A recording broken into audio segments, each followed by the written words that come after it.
आज सुबह की बड़ी खबर, अमेरिका और ईरान के बीच दूसरे राउंड की बातचीत इस्लामाबाद में होगी। हालांकि ये बातचीत कब होगी, इसके लिए तारीखों का ऐलान अभी नहीं किया गया है। व्हाइट हाउस की प्रेस सेक्रेटरी कैरोलिन लेविट ने बताया कि बातचीत चल रही है, कई तरह के मैसेज भेजे जा रहे हैं, लेकिन कुछ भी ऑफिशियल नहीं है। इसके साथ ही अमेरिका ने साफ कर दिया है कि सीज फायर बढ़ाने को लेकर कोई बातचीत नहीं हुई। 21 अप्रैल को 2 हफ्ते का सीज फायर खत्म हो रहा है और इसे बढ़ाने को लेकर कोई बातचीत नहीं हुई है। इस बीच खबर यह भी है कि ईरान पर और हमलों के लिए अमेरिका के राष्ट्रपति डोनाल्ड ट्रंप को सीनेट की हरी झंडी मिल गई है। सीनेट ने उस प्रस्ताव को खारिज कर दिया जिसमें यह कहा गया था कि ईरान पर हमले से पहले ट्रंप को कांग्रेस की इजाजत लेनी होगी। सीनेट में प्रस्ताव के खिलाफ 52 जबकि इसके पक्ष में 47 वोट पड़े। इस तरह से ट्रंप को ईरान और हमले के लिए हरी झंडी मिल गई है। ईरान की न्यूज एजेंसी तस्नीम के मुताबिक ईरान अमेरिका के साथ अगले राउंड की बातचीत में शामिल होने पर औपचारिक रूप से विचार करेगा। ईरान दूसरे राउंड की बातचीत में शामिल होगा या फिर नहीं, इसका फैसला इस बात पर निर्भर करेगा कि आज आसिम मुनीर अमेरिका के राष्ट्रपति ट्रंप का कौन सा मैसेज ईरान को देते हैं और साथ ही आगे अमेरिका का व्यवहार कैसा रहने वाला है। पाकिस्तान के field marshal Asim Munir America का मैसेज देकर ईरान पहुंचे हैं। ईरान में उन्होंने विदेश मंत्री सैयद अब्बास अरागची से मुलाकात की। दोनों के बीच बातचीत का दूसरा राउंड आज है। ईरानी मीडिया के मुताबिक मुनीर अमेरिका के राष्ट्रपति ट्रंप का मैसेज लेकर ईरान पहुंचे हैं।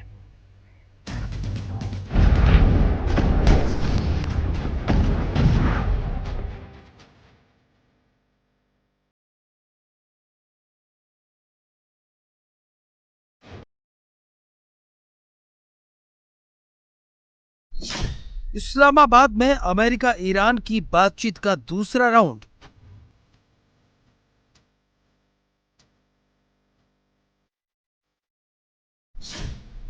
सीज फायर पर बात नहीं, ईरान पर प्रतिबंध की चेतावनी।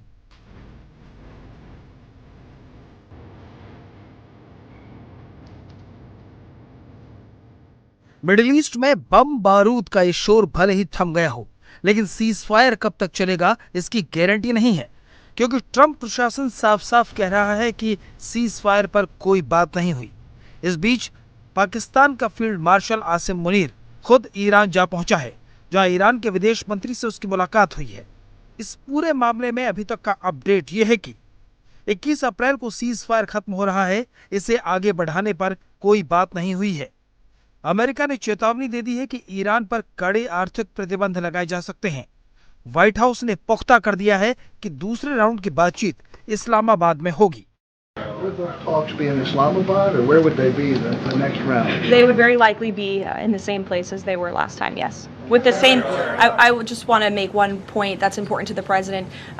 The Pakistanis have been incredible mediators throughout this process, and we really appreciate their friendship and their efforts to bring this deal to a close. So they are the only mediator in this negotiation. While there have been many countries around the world who want to offer their help, the president feels it's important to continue to streamline this communication through the Pakistanis, and so that's what continues to take place.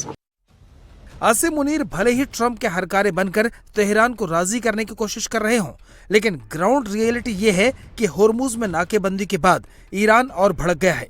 Iran ने कहा है कि अगर America ने होर्मुज और उसके बंदरगाहों पर नौसैनिक नाकेबंदी जारी रखी तो वो रेड सी, ओमान सागर और पर्शियन गल्फ में समुद्री व्यापार पूरी तरह रोक देगा। ईरान की इस धमकी के बाद अमेरिका ने भी रुख कड़ा कर लिया है। अमेरिका ने सीज फायर आगे बढ़ाने की खबरों का खंडन कर दिया है। So I saw some reporting, again, bad reporting this morning that we had formally requested an extension of the ceasefire. That is not true at this moment. We've remained very much engaged in these negotiations, in these talks. You heard from the Vice President directly and the President this week that these conversations are productive and ongoing, and that's where we are right now. I've also seen some reporting about the potentiality for in-person discussions again.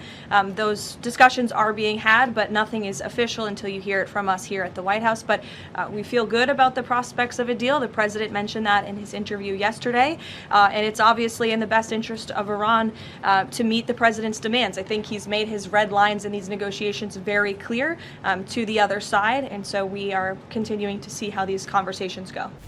एक तरफ cease fire आगे न बढ़ाने की धमकी, दूसरी तरफ Iran पर कड़े प्रतिबंध लगाने की चेतावनी। ट्रंप प्रशासन ने कहा है कि ईरान पर अब जो आर्थिक प्रतिबंध लगाए जाएंगे वो किसी बम के धमाके से भी ज्यादा नुकसान करेंगे।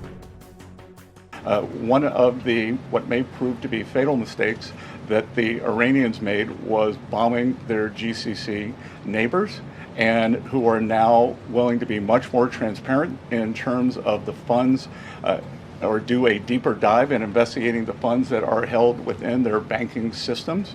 So we have pushed out to them the request that we want to freeze more funds of the leadership of the IRGC and any members of Iranian leadership. The other thing that we have done is we have told countries that if you are buying Iranian oil, that if Iranian money is sitting in your banks, we are now willing to apply secondary sanctions, which is a very stern measure, and the Iranians should know that this is going to be the financial equivalent of what we saw in the kinetic activities.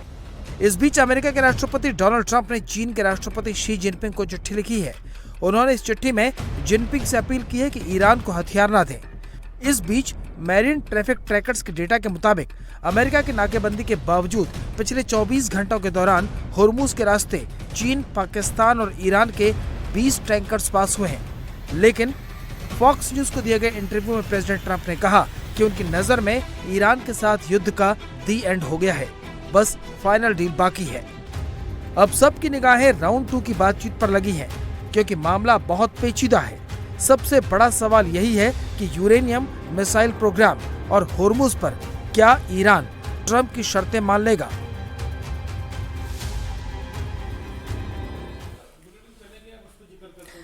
बड़ी खबर Lebanon में Hezbollah के खिलाफ Israel का action लगातार जारी है। दक्षिणी लेबनान के बिंट जबैल में इजरायली फोर्सेस और हिजबुल्लाह के लड़ाकों के बीच जबरदस्त लड़ाई चल रही है। इलाके में कई इजरायली हेलीकॉप्टर्स देखे गए हैं जो कि घायल सैनिकों को ले जा रहे हैं। लेबनान के साथ सीज फायर से पहले इजरायल बिंट जबैल पर अपना नियंत्रण हासिल करना चाहता है। इजरायल के पीएम बेंजामिन नेतन्याहू ने अपने देश के नाम एक संबोधन में कहा कि इजरायली फोर्सेस हिजबुल्लाह पर लगातार हमले कर रही है। बिंट जबैल को दक्षिण लेबनान में हिजबुल्लाह की कैपिटल माना जाता है और इजरायल इस पर लगातार हमले कर रहा है। नेतन्याहू ने कहा कि हिजबुल्लाह की राजधानी को इजरायली फोर्सेस ने चारों तरफ से घेर लिया है और किसी भी वक्त उसका पूरी तरह से खात्मा कर दिया जाएगा।